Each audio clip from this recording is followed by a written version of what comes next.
નમસ્કાર દર્શક મિત્રો, સયાજી સમાચારમાં આપનું સ્વાગત છે। વાસણા ભાયલી રોડ પર નીલકંઠ ગોલ્ડ નામની યોજનામાં આશીષ સોની તેમજ વૃંદાબેન પટેલે દુકાનો બુક કરાવી હતી। દુકાનો જે વિસ્તારમાં છે તે દુકાનોની આજુબાજુ બિન હિન્દુઓની વસ્તી છે, ત્યારે દુકાનો બુક કરાવતી વખતે આશીષ સોની તેમજ વૃંદાબેન પટેલે બિલ્ડર પાસેથી મૌખિક બાહેધરી લીધી હતી કે દુકાનો વિધર્મીઓને નહીં વેચે, જેનો વિશ્વાસ રાખી બંનેએ નીલકંઠ ગોલ્ડ યોજના અંતર્ગત દુકાનો બુક કરાવી હતી અને દસ્તાવેજો પણ થયા હતા।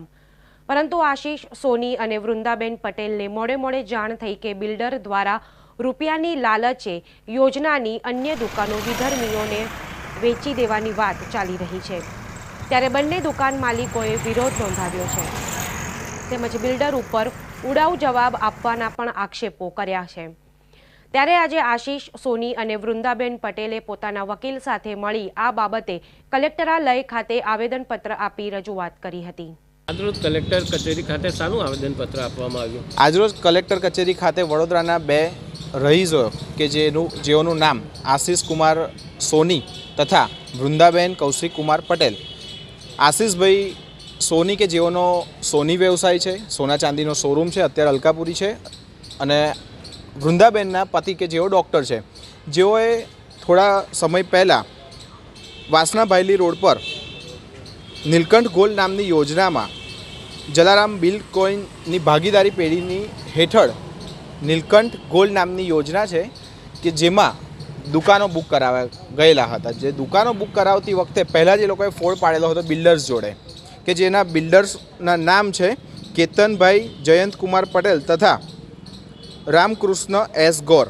તેઓને રૂબરૂ મળીને જે વખતે બુકિંગ કરાવવા ગયેલા હતા ત્યારે રૂબરૂમાં જ વાતચીત કરેલી હતી કે આજુબાજુ પબ્લિક ભલે હિન્દુ રહે છે પણ આજુબાજુનો વિસ્તાર છે તે મુસ્લિમ વિસ્તાર છે, તાંદરજા।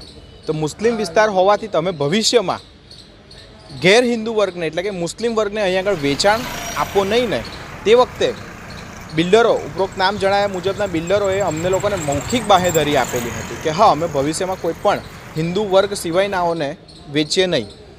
ત્યાર પછી દસ્તાવેજ પણ થઈ ગયો।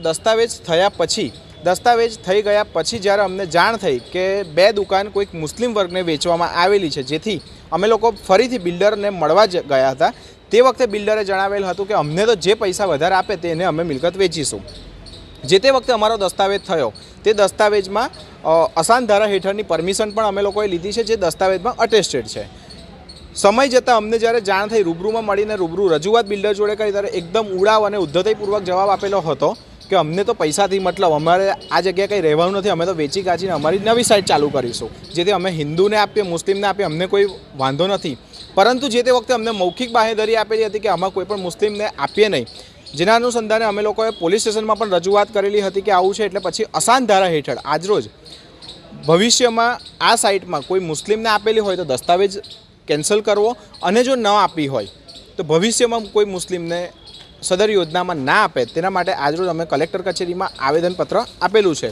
અને આ આવેદનપત્રની એક નકલ અમે લોકોએ પોલીસ કમિશનર શ્રી વડોદરાને, પોલીસ ઇન્સ્પેક્ટર શ્રી ગોત્રી, મહેસૂલ મંત્રાલય ગુજરાત રાજ્ય, મુખ્યમંત્રીની ઓફિસ ગુજરાત રાજ્ય ગાંધીનગર તથા રાજ્યપાલ શ્રી ગુજરાત રાજ્યના રાજ્યપાલને પણ એક નકલ અમે લોકોએ રવાના કરી છે।